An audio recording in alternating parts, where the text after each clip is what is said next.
So what's your kind of, what's your angle here? So what do you discuss, what do you do? Well, we drink Guinness. Nice, not bad. Which is a great start. And we have to check to make sure that mics are on, which they're not. Are we? I have to say, I went to Dublin for the first time a few weeks ago, and one of the guys rowing in our team, his cousin's quite a senior person at Guinness. So I said, do us a favour, I'm going out there on business, but my wife's coming over on the Saturday. I need to get in the Guinness Museum. So his cousin, Paul O'Connor, so it's about as far as you can get. He does the, they do like different tours. And I always hear the story that Guinness is better in Dublin. And Mum, it's a different thing. Yeah. Come and sit. Come and grab your beer. They don't. Come and grab your Guinness. They don't quite do it the same, do they? Come and sit. And there was a guy. Get in here, come on. Yes. Right, so let's just quickly do introductions. So obviously, John, we know Steve, and now we've got someone else joining us today, who is Rowing the Atlantic. Rowing the Atlantic, which we did mention because we did a thing. If you go back through some of our videos, you'll see, and we did a whole thing about it. We did some TikTok videos on it and the Rowing the Atlantic, and I'll put some music behind it, and we tried to push it a little bit, but it's actually getting close now, isn't it? It's 2.5 weeks away. Two and a half weeks away before I leave the UK, and the race actually starts on the 12th of December. So just give us a little run through of how the fuck you got into rowing across the pissing Atlantic.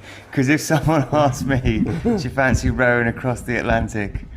I can only imagine what my answer to that. Steve, do you fancy rowing across the Atlantic? I'm a bit busy at the moment. Yeah. I've got to lick my own arsehole later, so I can't do it. So how the hell did that come about? So the kind of journey started probably around about 2016 when I first started to do sort of fundraising activities.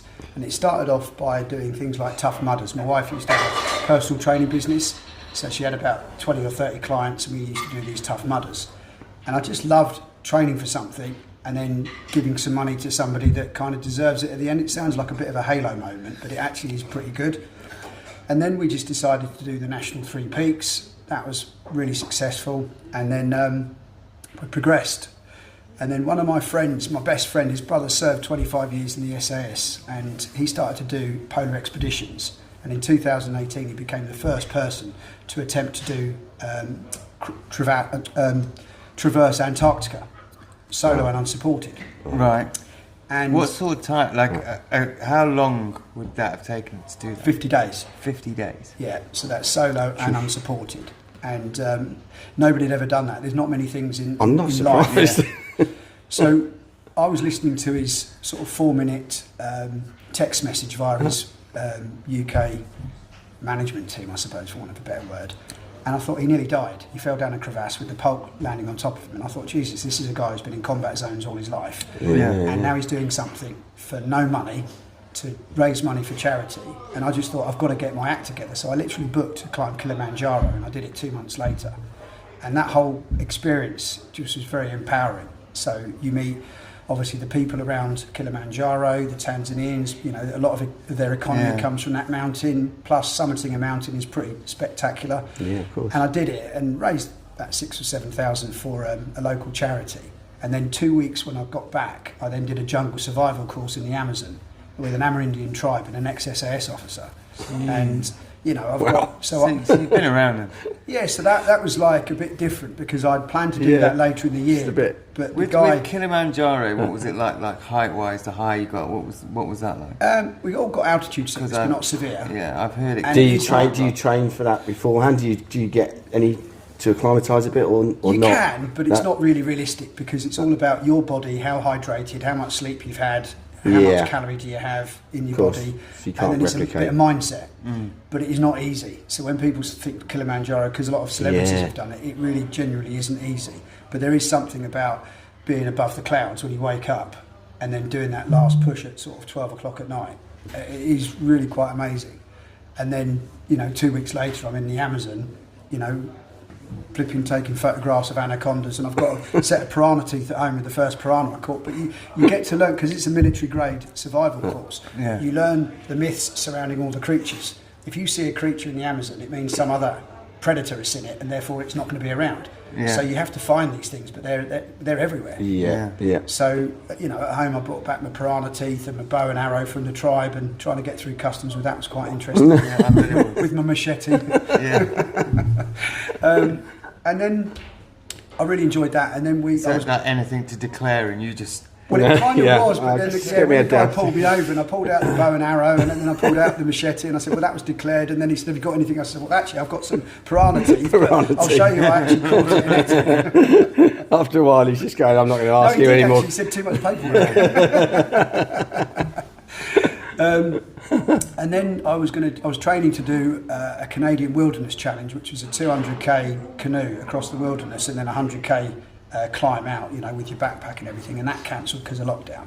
And then I just subscribed to climb the highest mountain in the southern and western hemisphere, which is called Aconcagua in Argentina.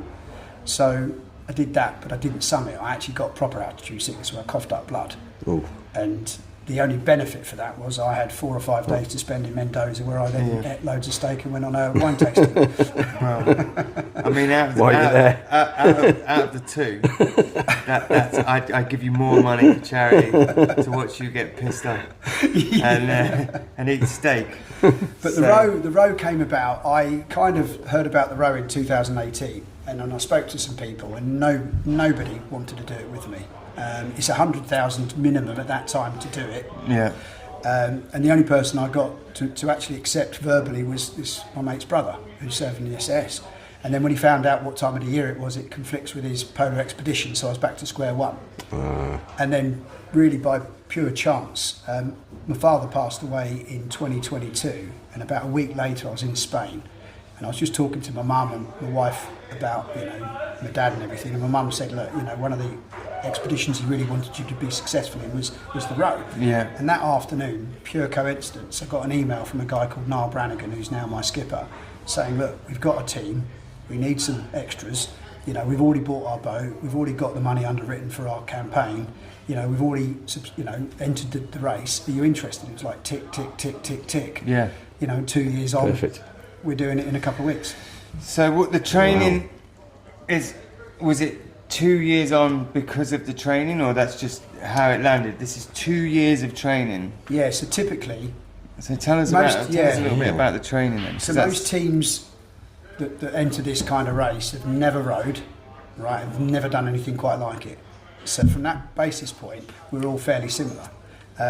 But typically it takes about 2 years to acquire the money to do it, to get your kit, because it's a race. The amount of mandatory rules is quite significant. You know, even though it's not a safe sport, it is in terms of mortality rates Yeah. and stuff like Yes, that. yes. Even though 2 people passed away last year, but so it is real. But yeah, to get your body acclimatised to that kind of punishment, you do yourself an injustice if it wasn't 2 years. And where did you do your training? Where was that? So we have, once we've got the boat, you have to do a minimum of 120 hours recorded on the boat. So you have to do Yeah. a 48-hour row across, you know, during the night. You have to do your simulations. You have to do man overboard drills. So there's nothing left for chance. You've got a crisis ops plan, which is 13 pages deep. We've had to learn to do burials at sea, you know, in territorial and international waters. You sign declarations to find out what happens to you if anything like that happens. I mean, it's really quite serious. But for the physical training and the mental training, it really is 2 years. And if you do it much under that, then, like I say, you're doing yourself a bit of a disservice. You're not going to be prepared here. Mate, I thought I was doing something good when I gave an extra £5 to the pop-up. I only had to give 5, but I give 10. I mean, and I was walking out of that Sainsbury's happy. You know what I mean? Now I feel like a bit of a cunt. I know. I was dead proud of myself getting up this morning at 6 to go to the gym, but now I just... Yeah, no. Yeah, sadly, the only time I can go to the gym is at 5:30 because it's the only time I can guarantee to get on the either rowing machine or the weights. that when I no one want. else is on it. Yeah. So tell us a bit about the boat then, because I mean you're saying you're going to row across the Atlantic, but I'm assuming, well I already know because I've seen the equipment that you're going to go in, but for anyone that's watching this, which is not many, but who like how are these things different? Are they encased? Are they open? Have you got certain gear that you've got to wear? Yeah, How are so- you going to? I mean, eating, drinking, you know, like just the general stuff about the boat. Give us a bit of info on I'll that, give you 'cause some I'm- stats, some interesting stats, Yeah. Pretty cool because I've thing. kind of regurgitated them a lot. Well, I'll stick a little video. I'll repost the video that I did so you can see the sort of equipment that it's done in. But it looks pretty incredible. Yeah, so the boat's about 8 metres long. There are only certain boat manufacturers in the world that are actually licensed to make and build ocean rowing boats. It is quite a specific design, and it's about 3 or 4 different models. So you've got solos, pairs, trios, fours. So ours can be rowed as a 3, 4 or a 5. And essentially what you've got is you've got 2 sort of cabins. You've got one in the bow, which is at the front, which is fairly pointed, probably more space, but you've also got a lot of equipment in there. And so typically what we kind of do on the boat is we row, there's somebody rowing every 2 hours. So our routine is 2 hours on, 2 hours off, 24/7 for probably about 45 to 50 days. Wow. So that's regardless of the weather, it's regardless of how we feel. If we've ripped a muscle in our shoulder, you just got to crack on. Carry on. Because you can't turn back. The trade winds and the currents will not allow you to turn back. So once Yeah. you're about 5 miles outside of La Gomera, which is the island in the Canaries that we leave from, you actually physically can't go back. You're committed. And Yeah. although there is a safety boat, it's not a rescue boat, so it can be anything up to 400 or 500 nautical miles away. So we've got sat phones and we've got access to Wi-Fi, so we will be doing some TikTok footage, we'll be doing some as much as we possibly can. Yeah. We've got a couple of GoPros, so we are going to capture the good, the bad and the ugly. And we're trying to do some kind of stuff that deals with not just the physicality of it, but the mental side. Where is the inner Yeah. resilience to get out of that cabin at Yeah. 2 o'clock in the morning in 20-foot waves where you really miss your family, you've got, you know, you're so tired, you're actually hallucinating, which is really common. Yeah. So, you know, and all those kind of things, what's going to get you out? And there's lots of you know, I've been working with a lot of guys that are ex-military. One of my friends is an ex-paratroop PT instructor, and I've been talking to him a lot about how you prepare yourself mentally for these kind of things. And it's just about getting into routines. But, you know, the kind of dangers are obviously Mother Nature. Yeah. So although it's the best time for the trade winds and currents, all the weather that you get at Christmas time is off the Atlantic. So although we're technically out of hurricane season, there will be some fairly You're big still gonna storms. In get fact, some, last yeah. year was the worst year in 12 years of the race's history for storms. There was loads of capsizes, a fatality, or 2, but technically 1 was outside the race. Marlin, it's a giant marlin. So our boat was chartered out last year to a girls' team called Vibe the Wave. Yeah. And they were famously hit about a week after New Year with a giant marlin. It went through 3 compartments of the boat, Jesus. just missed her knee. Wow. They're actually videoing it with GoPro, so it went viral got onto the national news, Definitely gonna have full to check page of the that out. Daily Yeah. Mail, because they were doing so they plugged the hole with a champagne bottle. And the reason why they did that was, first of all, the weather was so bad they couldn't get under the boat and epoxy resin it. So the hole at the bottom where the actual first bit of the nose came in actually had part of its head, so it had a big crumple zone. So that was letting in a lot of water. So the only thing they had was a champagne bottle. And everyone says, well, why did they have a champagne bottle? It's because they held a Guinness World Record for the most remote cocktail party.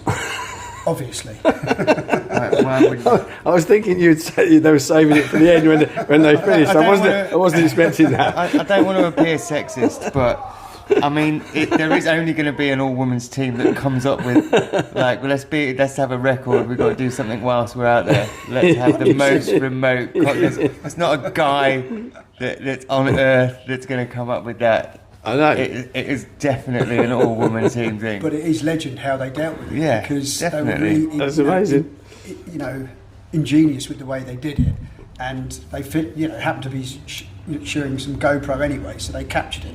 So they did a live broadcast via, I think it was ITV, not Meridian, but Points West or whatever. But yeah, they travelled a good third of the race back with water coming in. Wow. With It's a a giant champagne marlin. bottle shoved in there. Well, I was going to say, but the interesting thing is our boat has raced twice. So the people we bought it off also got hit by a giant marlin. So we're now a little bit nervous about threes. So this is it. Oh yeah, of course. Things happen in threes. So And- well, look, let's hope it doesn't happen. Did they manage to still get the world record for the cocktail party without the champagne? Guinness didn't accept it. No, that's. Oh, I mean, you're joking. that's so harsh, isn't it? Did they even That did is they so- get to drink the champagne at the end? They drunk it before they. Yeah, I was going to say, if you've met the team, they're absolutely phenomenal. Absolutely phenomenal. So Maddie, Yeah, they sound Grace it. and G, legends, absolute legends. They And sound did a it. really My good time. God. Wow. But yeah, so I mean, and the reason why the marlin struck is because, again, the bad weather, every 4 or 5 days you're supposed to go under the boat and clean the barnacles off. And the reason you do that is partly to do with the aerodynamics. It slows you down if you have them. Yeah. But secondly, the barnacles attract small fish, They're- which attract bigger Attract the fish, bigger fish. which attract predators that you don't really want too much attention from. No. I'll be honest. No. Yeah. So Wow. I want to assume you've got the equipment to put on to go under the boat. No, there's no real equipment. So, in terms of equipment for wearing, so we have 2 pairs of shorts, 2 t-shirts, 2 long sleeve UV tops, a baseball cap, a wide brim cap, 2 pairs of sunglasses, a pair of woolly socks to wear at night if our feet are cold, if we're in the cabin, our foul weather gear, and a waterproof poncho, and that's kind of it. Are you taking a Santa hat? I'm taking a surprise actually because I'm going to do some TikTok stuff on. I'm known for doing one song as karaoke, Yeah. and that is "The Devil Comes Down to Georgia" by the Charlie Daniels Band. So all of my friends will know that. So nobody's done it mid-Atlantic, I'll be honest. So you're going to do karaoke. And I bought some really weird Guinness pants when I was in the Guinness factory. So me and my mate Niall are going to, he doesn't know this by the way, so it's a surprise. Wait, Not now. We're going to wear some really weird Guinness pants, and then we're going to drink a pint of Guinness on Christmas Day and New Year's Fantastic. Day. And that's he's got Fantastic. some Port Stilton. But in terms of normal Love food, it. we have 1.1 million calories of dehydrated food. I've got 5 kilograms of biltong and drivors. I've got 5 kilograms of trail mix. I've got 4 kilograms of Haribo. So we're going to consume, or we have to consume as part of our nutrition plan about 5,200 calories a day. There is not a chance that we'll ever consume that because in your 2 hours off the row, you've got to Yeah. sort your hands out with all the blisters, you've got to sort your bum out for all So you the haven't- blisters, you've got to clean all the salt off your body, you've got to try and Got the get all your time, stuff yeah. ready for when you wake up so you're not faffing about, and then you've got to try and consume 1,000 calories after you've rowed for 2 hours. Yeah. Yeah. With a boat that's going up and down and up and down. And obviously, Yeah. you can't eat while you're doing it. By And virtue a of horrible what you did. statistic is we have to boil the jet boil kettle 160 times on average. So that's 160 times we can get 3rd-degree burns. Because every time you're boiling it, it's going to... It could. Yeah, of course. You've got to be. And when you're tired and you are genuinely fatigued, like your body can't tell you, that's when you make mistakes. So, in all seriousness, gas, lithium batteries, fiberglass boat, lots of flammable stuff. It's not ideal. Yeah. You got to be careful. So tell us a little bit about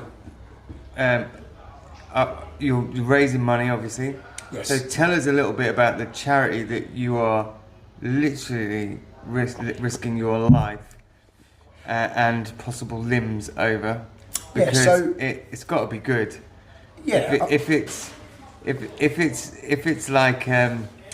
like the Trump campaign or something like that, then we're not going to be happy. Kamala Harris, it didn't work. She raised a lot of money, but that didn't work. So let's say this has got to be good. Well, when you sign up for this kind of challenge, the organisers, Atlantic Campaigns, are Yeah. the best of the best, in terms of safety, in terms of knowledge, in terms of assistance and getting you prepared. But the first thing they ask you is, what's your reason why? What is your why? And if it's Yeah. not strong enough, then you don't really... Then you won't. You're not going to Yes. do the race. So one of the guys in our team, his daughter's got a really chronic case of Lyme's disease. Now, Lyme's disease is basically given to you by a tick. And a tick that could be on your dog, it could be out in the South Downs National Park, it could be anywhere. And the reality is, although it's not life critical, it's not going to kill you. If it's not diagnosed quickly or correctly, then it sets in and it becomes chronic. And John's daughter, I think she was 24 when she got it. You know, she just, graduated from Cambridge University. She was running for a district. She, had everything to look forward to, and it was misdiagnosed. And that was just because of poor education with the GPs. So Lyme's Disease UK, who we're raising the money for, it's more about awareness. Yeah. It's not about finding a cure. There's only one place in the world that's trying to work towards a cure or some kind of treatment, and that's in Washington DC. And John has spent, between £50,000 and £100,000 taking his daughter there to get treatment, but it's not a cure. And if you Google the amount of famous people around the world that have got Lyme's disease, it's actually quite frightening that it's not more aware. So that's his reason why, because he's never done anything like this. He's a high-end jeweller from not far from the Cotswolds. So for him, that's his why. So when he's feeling it, it's a pretty compelling and, reason, isn't it? We've had a really good campaign financially. So altogether with I don't know much about Lyme's disease. What are some of the... I don't know a lot about it. I know it can be quite a chronic debilitating. case of it is you become so fatigued that you just can't get out of bed. You can't physically do anything. Justin Bieber had to cancel various concerts because he got partial paralysis down the side of his face. But the reality is, if it sets in, it just draws everything out of you. Now I know, to some people that might not be too shabby compared to some of the other diseases out there, but the reality is it's very easily avoidable. Yeah. It's as simple as you get bitten by a tick that's got the Lyme chromosome, you can twist it out and it's gone. But if you don't know how to do that, and you leave the head in... So it's about education, about education, how you deal with that, how to avoid it happening to other people, I guess. And there's 1,001 charities that you can raise money for, but we didn't want to have loads of different ones. We just wanted to focus on one key one. So, and with all of the equipment... if it causes paralysis in the side of your face, like if that's like the kind of fatigue that you can get from it, then it can't be, do you know what I mean? It's something that maybe is overlooked. Because people see it as not being so serious. Exactly. But a seriously debilitating thing, especially when it happens to a young person, as in the case that you described. Absolutely. So, the fact that it is very avoidable and very treatable, so that's what Lyme's disease is about. We, typically they raise in a typical year about 50,000 collectively across the UK. Now, in our campaign, and it will still, we intend to carry on with various social media activities and stuff like that, where with equipment and cash donations, we've raised somewhere nearly £250,000. Wow. So that's great. So that's incredible. Fantastic. It's a quite an emotional thing for John because it's So give a quick shout out then. Name the crew who go for, obviously. So I'll start with the skipper. Yeah. Because that would be really wrong if I didn't. So we've got Niall Brannigan, skipper. So he's a phenomenal character, a real true character, great backstory, and he formed the team probably nearly 4 years ago. So he's called it Team Seesaw. It's his team, and he's done things like run Marathon des Sables. So he's run across the desert. So he's probably crazier than anybody. Then you got John Watling. So he's the guy with the daughter that's got Lyme's disease. So he's like I say, a high-end jeweller with a really nice studio in a place called Laycock, which is not far from Chippenham. Then you got me. I joined 2022, so I do nothing but sell double glazing. We'll give you full name. It's all got to go out there. Sam Webber, double glazing guru. Yeah. And then you got Jason Wilder. So Jason Wilder is the only person that I know. He was my boss for 18 years. And he's got a company called Composite Garden Buildings, but he's run several multi-million-pound businesses. But he's just a machine, just head down, let's get it done. So we've all got our own characteristics, we've all got our own objectives, pre-race, during the race, and everything else. And kind of looking forward to it. Yeah, I bet you are as well. Just Incredible itching to thing go. to Because I'll be honest, I've bored the shit out of all my friends and family like you wouldn't believe, which I'm going to address in a couple of weeks' time because I've got my leaving do. So I've got a man overboard leaving do at the Barley Brasserie in Hove. So we've got, I think, 100 people. We've got an ABBA tribute band just because I quite like ABBA. That's when I'm going to apologise to absolutely everybody profusely for boring the shit out of them with I'm rowing the Atlantic, because the next time they hear it is I've rowed the Atlantic. Yeah, exactly. Well, you get to say it. You get to actually say you've done it at the end. Hopefully. Wow. And you get to raise loads of money for what is a fantastic charity, and more important than everything. So when you get back, do you know what the first game's going to be? Do you know what? The first Brighton game. My son did look it up, and I've forgotten, which is really embarrassing, because I've got this debate with You have got other things on your mind. To be Well, fair. no. Yeah, but I mean, come on. Sort it out. Right, the training, he's a bit busy, so I'll give him a break. The mere death for Giant Marlon, the weather, 20-foot the waves. 20-foot waves. Yeah, you know. Cramping in a bucket, four of us Yeah. in a little bucket. That's our see, toilet. all of that is a little The bit blood, probably more the blood on important his than. hands and apparently his arse too. You know, yeah, right, whatever. He doesn't even know what match he's on when he gets back. Come on. Well, I'm also, I've got to get my act together. And also, I'll tell you another little thing not to do, right? Don't move house a week or two before you're going to do an Atlantic Road. Oh God! Because I moved last week from Hove to Shoreham. Oh my God! So that really didn't help with your nerves. But at least you're a little bit closer Yeah, I to the bet. sea, maybe. I don't know. Yeah. a little bit closer. Oh, so yes. So, did you go? Well, you did because I saw you. So, Saturday. Brighton did us proud. I mean, didn't they just? Brighton turned it up a notch, and it just reminded everybody good? this season that the new manager has got the team dynamics right, and his tactics at half time when he was going to bring the subs on, because they did turn the game, and the new guy O'Reilly looked really, really comfortable. Didn't it? He looked sharp, didn't he? Didn't Considering he's remind been you out a long little time. bit of- a little bit of the Spurs game, where first half was, I think Spurs. I don't think Brighton played bad in either half, Spurs or Man City, but they just came out a different team in the second half, and I thought Man City. I thought they were pretty poor in the second half, but I don't think that takes away how good the decisions that the manager made. No. We've sort of nudged him a little bit over the last couple of weeks for not making decisions quick enough, and I think a lot of fans have.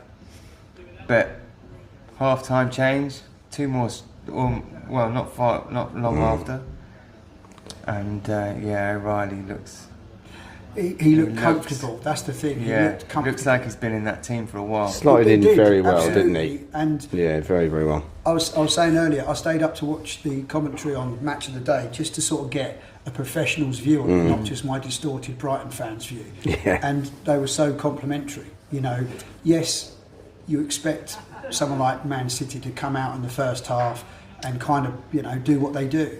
And Yeah, Especially after the games that Jamie they've Redknapp had. as 3 well. games. Sky, he lost 3 games, didn't they? He tweeted out some pretty complimentary stuff about Yeah, the, it's generally been very well Seagull. received, and I thought that the media would just focus on City, having lost 4 games, and there was a little bit of that. Obviously, there is going to be, because it's the first time it's happened in for 18 years for Guardiola. I did put. But there was a lot of positives and praise for Brighton, Look at the and subs they brought on. quite rightly, Yeah. Yeah. Look at Yeah. the subs they brought on. Absolutely Yeah. But more importantly, the only criticism they had of Brighton in the first half was they gave them too much respect. It Yes. wasn't they played bad. Yeah, exactly, It's just yeah. they played too Yeah, much. yeah, yeah. I'm Stood very off a glad little we didn't bit. we didn't have Duncan in defence. Yeah. You Yeah. need a talisman like that. So I thought straight away that's going to be a disadvantage. And it Yeah, I wasn't. don't It know. seemed to go. I think unfortunately for Dunk, I think whether he stays or not, but I think Van Heck has taken on that role, especially with Igor, who can be on or off at best. For him to then sit in and be able to control that back line like he's done, I think he's done an absolutely stunning job of it, to be perfectly honest. So I think Dunk's got some running to do. I think his legs have got some running to do when he comes back, because He's going to have to force his way back into the side, isn't he? And that's I think so. I didn't think we'd be saying that, I think he is. But It's a weird one because Estepini probably was the only one that looked like he was at his match, because that sort of right hand wing on the first half, they kept on getting past him yeah, and looking dangerous, and it was only a question of time. Now, at the end of the day, it didn't fall for them, but when you've got a striker like Haaland, knocking them in for fun against some of the best defences in the Premier League. Yeah, but I mean, again, Haaland, he's not a runner. He just stands around the right areas and then jumps. He's more of a goal poacher. I never see him do, the big screamers, and he just does that running past, push over the defender. It's the timing of his runs, isn't it? But he's got it. Yeah, I'm not taking it away from him. They didn't hit him early enough times. I'm not taking it away. Very from glad him, they didn't either. At the end of the day, it's his job. He's there to stand around and then make those runs and score the goals. Mm. But he's got that aura as well for defenders. When you've got a player like that, it's like it's like for sure, yeah. Mo Salah. When they're on fire, they've got that confidence that everything they touch turns to gold. And defenders have that as well. Yeah. And then all of a sudden, when they get knocked off their perch, there'll be certain defenders that they actually freeze from. Yeah. And it changes the way they play. And when he scored that first goal, and you could see his arrogance in front of the Brighton fans and the stand, yeah, of course. you thought, okay, is this the start of something? But it wasn't, was it? No. Because when he missed the second and third chances, you think, is his head? Yeah, and then he started getting bullied off the ball a bit, and he wasn't making when he was trying to make those runs, and instead of just bashing whoever over, which would have been Igor, and Igor's pushing back on him, and he's pushing him off balance, so he's not making his runs through. They're running through and he's not getting to the ball. Igor's getting there first, or Van Heck's coming across and stopping him. All of a sudden, that sort of air of grandeur goes, and all of a sudden this little baby comes out. They didn't allow themselves to be bullied, did they? Throwing did his they? arms up and down at the referee like a little girl. He was fed up of running Not into his glutes, wasn't he? I mean, would you want to run into those glutes? He did have a bit of a tantrum, didn't he? He started having a massive tantrum. little, Which is great, because as a defender you've got his head. That's it. Exactly. You've wound him up. So that was, and then I thought after that, when we started pushing, and the Belieber came on, that was a massive difference. Huge difference. That was the I didn't biggest one notice for that me. when I watched the game, but when I watched the highlights, you Yeah. realised what an impact he had on the game. But it's a bit like Casado. I when he was watching. just I did put the highlights. He on to dominated. watch, but my wife was talking to me about something which is About front door, was she? Exactly. Was that unimportant? I can't even remember what the conversation was. And then I had to rewind it when Reminding she went, you well, of I'm all going to bed your now. jobs this week. And then she went to bed. Yeah, exactly. And then she went to bed, and so then I put it on and I fell asleep. Because you're human. Yeah, because I'm human, and when you've been bored for half an hour about some random shit that you're not interested in. I managed to get away with changing the To channel. me about really important things about my kids, but at that point I was just my only focus was I just want to watch a fucking highlights. So and then she went to bed, and then I rewound it to put it back on, and I fell asleep, so I still haven't watched it. It's worth watching. Yeah. Oh, you should definitely catch it. You won't. I stood every 45 minutes of Married at First Sight, and then when I spotted that the missus was slightly falling asleep, I just managed to sort of nudge the remote control off the arm and change it. I'm not even and she didn't even really notice, to be honest. I'm going to have to Google that one. I don't want you to explain what Married- married. No, don't. No, because it's okay, gonna waste no. time. Yeah, we could be talking about football. I'll tell you after. It sounds shit. It is shit. That's why I turned it over. I'm not going to confess then. Although the Australian one's quite good, but we'll save that for another one. That's still I mean, you put Australia in front of anything, and it starts to make it sound a little bit better because they're so funny. But, Exactly. it still sounds shit. So, I thought fantastic. I thought there's the one thing I noticed when I came out of the stadium, and the first thing we do is we get the phone out, we look at where we are on the table, who else has won that day, blah blah blah blah. So we're looking at that.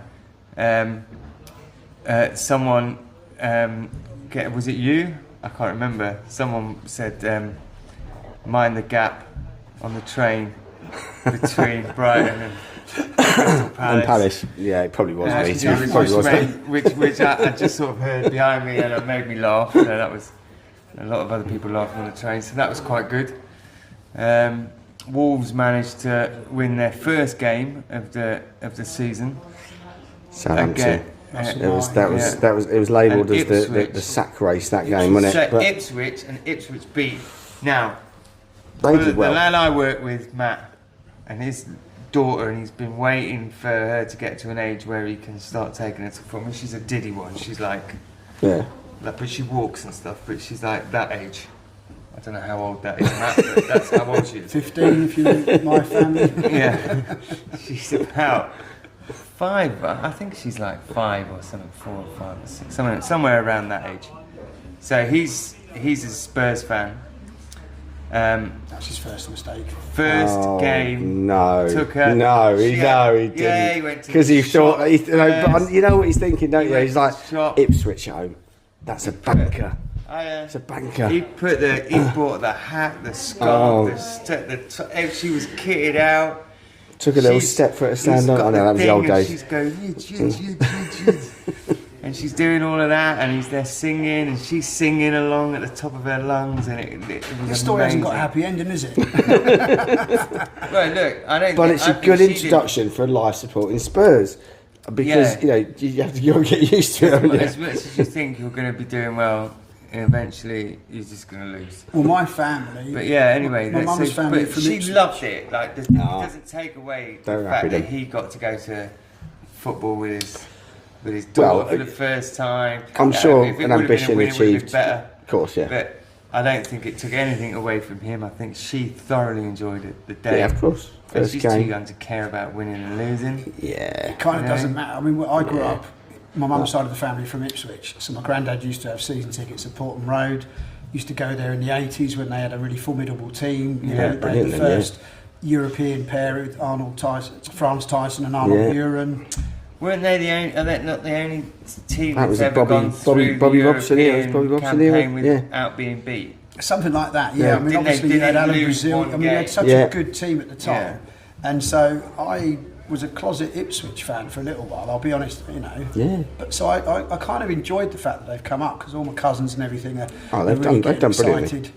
And for them to get a win, because they're not a terrible team. When they've lost, it's not by massive margins. It's not like a 5-0 stonker. Well, they've got a manager that was very heavily linked with Brighton. Yeah, very much so. Well, if you believe the stories at the time, there was an approach, but well, that's what I've heard. But Apparently so. fair, absolutely fair play. I think we said it at the time, didn't we, to McKenna for saying no. I think it would have been the wrong time for him to go, wouldn't it? At that, Good call. have a season in the Premier League. That's increased his worth, isn't it? Absolutely, and if he keeps them up, and they've still got players that play for them in League One, and they've got a fighting chance of getting out of it. I really hope they do. It'd be a great story. It'd be a great story if they do. Absolutely. It really will. Yeah. So, what else? What other football? What else do we have? United seem to have turned a corner Well, since Ten Hag's gone. Well, they seem to just be playing with a bit more purpose, which I think they've been missing. That's why they've ended up down the bottom there. But they seem to be pushing back as well. And what I noticed was actually watching that game and then again looking at Sunday looking at the table. Man, it's close, isn't it? Have you ever seen it so close? That's crazy. I mean, Forest, you've got Forest third, it's like 19, 19, 19, 19. If Spurs had won yesterday, they'd have gone Spurs third, would have gone then third, but- they're 10th. And now they're 10th. Well, I mean, look, obviously, Madness, isn't it? Nottingham And Forest are Forest- unlikely to stay that high, but they Yeah, might do. You never know. yeah, they Chelsea made a now good- look- made a good I start. watched the Arsenal-Chelsea game because my second I didn't team see probably is that. Arsenal. Yeah, I didn't see But that. Liverpool have dropped points, Man City have dropped points, so then there's normally like a clear leadership at least for the top 2 to 3, and then It's there's very open. Apart from they're Liverpool, not even- obviously. There's only 2 Well, teams Villa that have are in. dropped points. Yeah. They look really, Yeah, you know, I think- everyone looks vulnerable. I think yeah. the European campaign for Newcastle Villa has looked good affected at the them. start of the season, and now they're not. No. They're Although really- they got the win, didn't they, against And Forest? then So- Fulham, 1 minute they're looking like they're gonna European football quality, and then all of a sudden Well, Brentford shit out. looked, last season Brentford looked fairly consistent. Yeah. They were quite a difficult team to beat. I know they've lost their centre forward or whatever, Yeah. but I think the stable clubs like the Chelseas, the Man Uniteds, the Arsenals, the Liverpools, the Man Cities, there's 5 or 6 or 7 now really vying for those top 4. Where Yeah, it was given that the it's- first 3 would get it, and then it's who's going to get the 4th. Yeah, it's hard. It's harder than ever now, isn't it? And you've got clubs, well, like ours, like Brighton, like Fulham. I think they're a really good side this apparently, season. according You know, to Villa Talksport, quite are a resurgent. team. There's a lot of good teams. Really? There's a lot of good teams in He there. was one of the actually he's one of the hosts of one of the footballs called Oh, Does, I heard about this. Tim Pot. Rory Jennings. Yeah, Rory He's Jennings. We were not. Tim What, Pot. he's a. Even the Chelsea fans disown him. They're like, Yeah. he's not one of us, mate. And then whoever was on there with him, was a co-presenter or whether it was a guest, I don't know. But they said, well, here's your chance to apologise now. It's not apologising. What have I got to apologise for? Well, maybe the words I use, but it started going on, and I'm thinking, Tin Pot presenter calling a club Tin Pot. People do talk Well, about it is, rubbish isn't on it? there. One's going to be But pretty yeah, we're funny. getting them. I think we Yeah. unfortunately we were one of those teams where the sort of success story as it was coming was fantastic. Now we've had it a couple of seasons, so I think we're getting I think you can only, especially from like some of the talk sport presenters, that some of them are brilliant, some of the Sky pundits, but there's always the odd one that just wants to make a headline. Of course. So they're going to say something stupid. Yeah, they'll get. But I think he can go fuck himself, quite frankly, because I think the stadium's fucking amazing. I think we've got one of the most talented managers in Europe. That's most certainly the most talented young manager in Europe. He's doing well. Have you noticed how the media have stopped squad. talking about that as well? Yeah, and I So think they've the stopped squad. talking about the 31-year-old And I Fabian think if Hösler. we've got a Tim Pot, That's all they could talk about, wasn't it, for the first 10 games? How come we go how come we're able to go and pick players that within 2 seasons we're selling for triple, quadruple Exactly. the price? Yeah. So it Listen, did I wind me recruit- up a little bit. So, but anyway, I just thought I'd mention it because he's a prick. It's just putting it out there. I can't just remember his putting it out exact there. I name, can say but whatever the fuck I whoever you want. are, 'Cause Roy Jennings, Roy, something like you that. see, Anyway, whoever at you are, least- you're a prick. Look. At least you could remember the team you were talking about. We can't even remember your fucking name.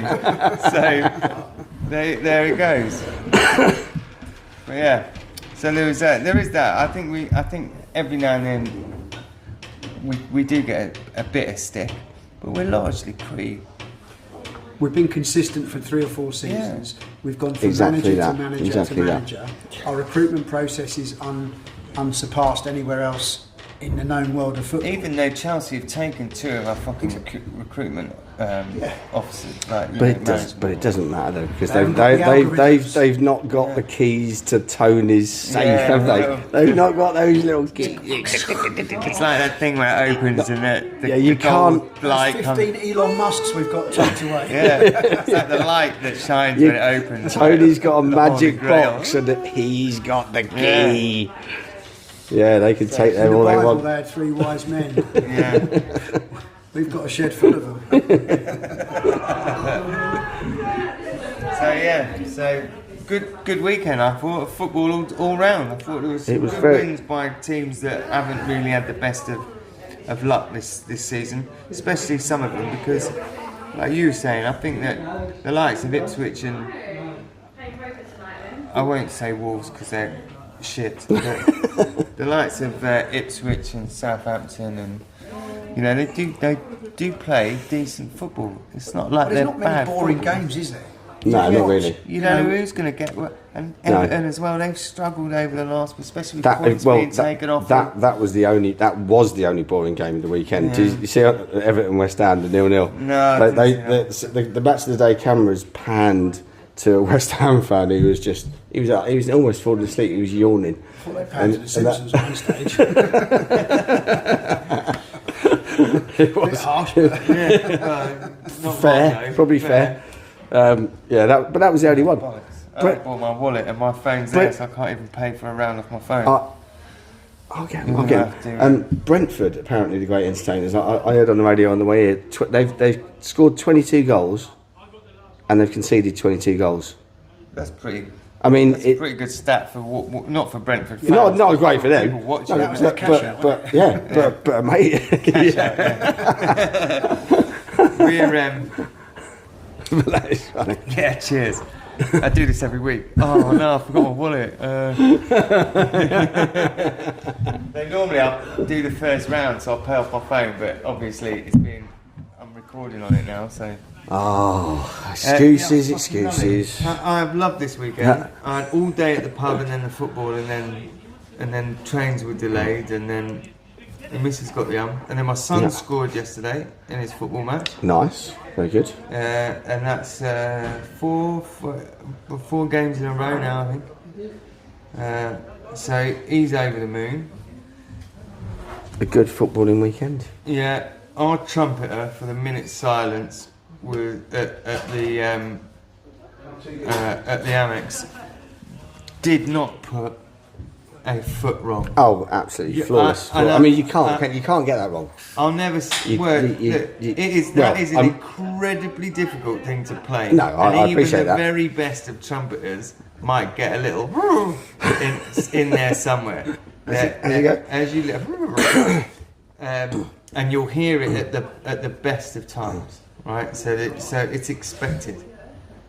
So you might go. You might get one of them. And I'm not putting any trumpeter down because 99.9% of the time you will hear that when it's playing. But he was outstanding. The roar of the crowd as soon as the whistle blew. It was good, wasn't it? The singing, and then went straight into Sussex by the Sea. What colour did you have? I had white. I had a blue one. It looked. I at the time I thought I'm never going to see this, but obviously I did in the end because people videoed it from the other side of the ground. I'm like, yeah, but it was cool, wasn't it? I It was good. still haven't seen it. Though. Yeah. Oh, I'll show you a picture later. Yeah. It's very good. Yeah. No, I still haven't seen it, but but loved it, and then loved the roar of the crowd, and also, right, not that it's means more to us or is better or what it is what it is across the whole of the UK, but trumpet, roar of the crowd, Sussex by the Sea, sounds fucking awesome. It fills you full of pride. It's literally like you're like welcoming. It feels like you're sort of in a way welcoming home the troops. Yeah, you know, it was an incredible feeling. Yeah. So I thought the club really did a really good job. They did us proud on that. I think it was excellent. Oh, look at that! Thanks very much. Like I didn't fucking say, go and have a drink because I can't wallet. Cheers, Thanks mate. very much. Yeah. That. Yeah, don't you think that was a? Well, you got like the minute silence, the trumpet. Oh. Then the roar of the crowd at the whistle, and then straight into Sussex by the Sea.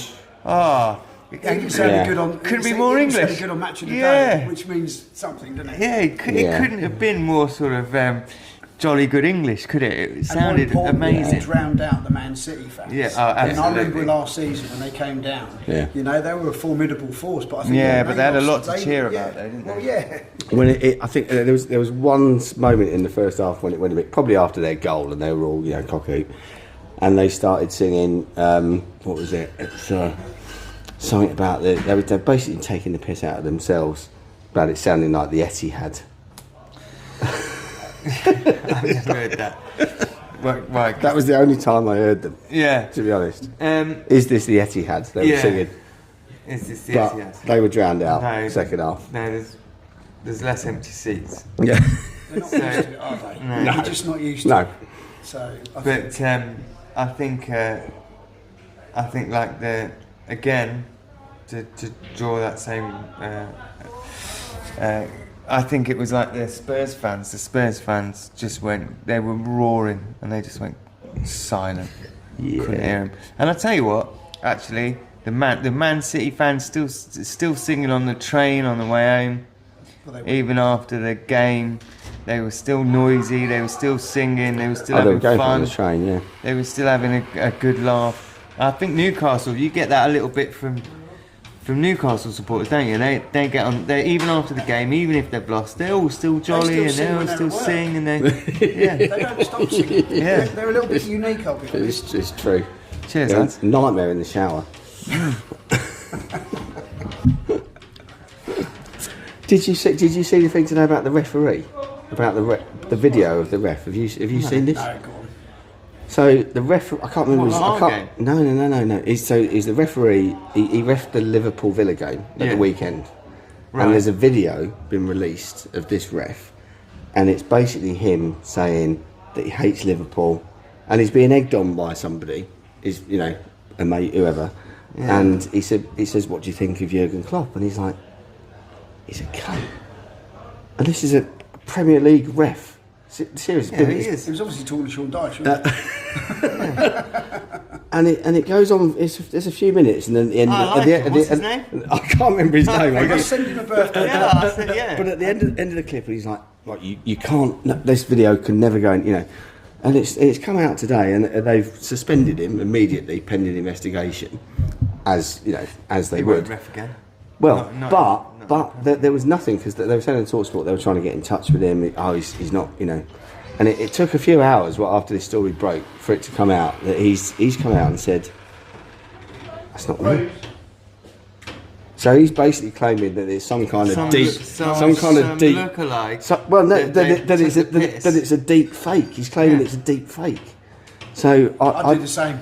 I mean, so I wouldn't. is it? I'd don't quite know. happily admit. It's going to be quite. If someone asked me what I thought of Liverpool, I wouldn't be able. Oh, you'll be all over it. I'd be all right. Believe it or not, they didn't sing. I'll go Yemen back to- Roots, they didn't have a minute's silence. Yeah, I'll go back to. I'll have to go back to What a weird one though. landscape gardening if that was my career before. But all of a sudden, my refereeing career took off, and someone came up to me and said, "What do you think of Liverpool?" So they won't let me. They won't let me do Liverpool games because I've already said they're all cunts. And quite right. Quite rightly Well, so. my mate's a Liverpool fan, and he claims he said I said to him, I said he's come out and denied it, and he said no, he said I'm not buying it. He said I can lip read. I said I've known you for 40 years, and you never fucking told me that before. I said that's quite a useful skill. I said can you do me a favour? I said watch the YouTube of Van Hecker and Guardiola Yeah, and tell me after what the they City said. game and tell me what they said. And he came Tell back. me what I'm saying. All he came back with was that Van Hecker said stop crying or something like that. I said look, keep going. That's not enough for me. Yeah, that's you not- claim he to be didn't say that. I didn't think he looked like he said No. stop crying. No. I think he. To be fair, most Liverpool pundits struggle with English. Yeah, but how are you going to lip read to foreign men speaking broken English to each other? Yeah. When they're like that, conversation. with the And cameras. One of them's doing this and they're talking like this. Now how are you going to know what that conversation Have you is? ever been to Liverpool and had a conversation in a pub?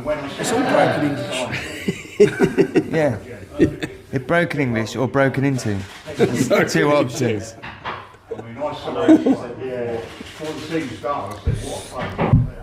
So anyway, so we've pretty much covered everything now. So that's football covered.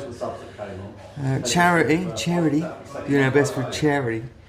That's a charity covered. If I could just put a little call out. So anybody listening tonight or watching tonight, you can follow our boat with live GPS on an app called YB Races. So if you really are bored, I'll put a I'm link. definitely doing this. I'm doing that. Oh, so yeah. the Put a only link time, down. if you see our boat going up and down or backwards, it means that we're in a big storm and we've got our para anchor out. Otherwise, we should really be going. Well, we're gonna put the links and the details and things. I'll get them all now and sent over to me on WhatsApp. I'll add them all underneath. So you want to go on, you can do that. Plus, if you go to the Amex on TikTok, everything they do on TikTok, we're gonna piggyback. We're gonna link that on ours as well, so you can watch. You can basically click and go to we'll send you to their TikTok, so you can watch and support all the videos that they do. And then there'll also be I'll get you to send me the link for donations.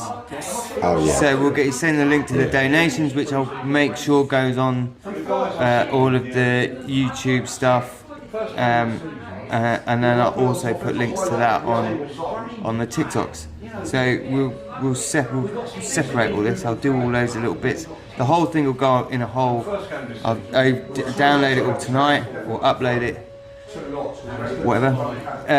I'll put it on YouTube, and then over the course of the week, I'll just start taking little bits, and I'll just keep feeding them out there. Chunks out there. Anyone who's watching these little bits on TikTok, like, share, subscribe. Go over to YouTube, like, share, subscribe. They're the only two platforms we're on, because I can't be fucked to do the rest of them. It's too much of a pain in the arse, and there's too many filters. Brutally honest. Yeah, I ain't got the time or the energy.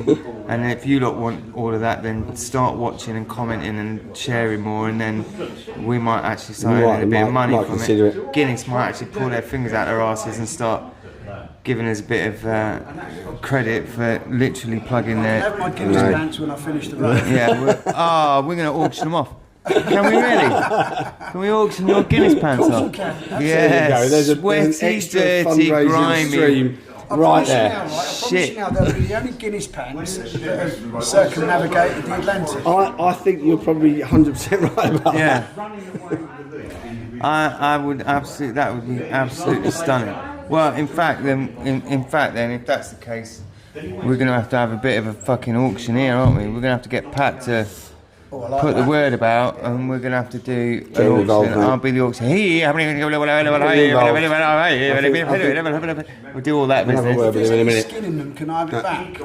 Skids. What? I thought they were going to be washed, but even better. There's a pretty. I mean, they'll be wet. They'll definitely be wet. Yeah. I'll dry them out. I'll tell you. Dry 'em out. I'll dry them out for you. I'm like, can you Febreze them as well? Look, I think just to keep this going, I think we definitely we'll organise it. You lot have got to turn up.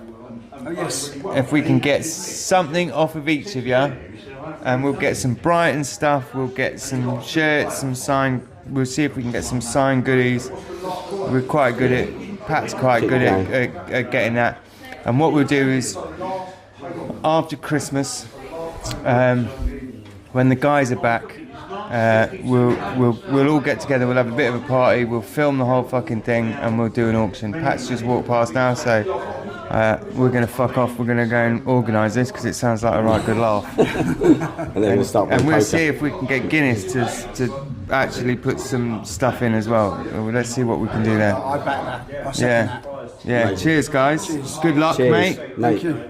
Alright. I'll see you in February. I Amazing. sincerely hope it all goes well, and yeah, see you February with your Guinness pants. Nice.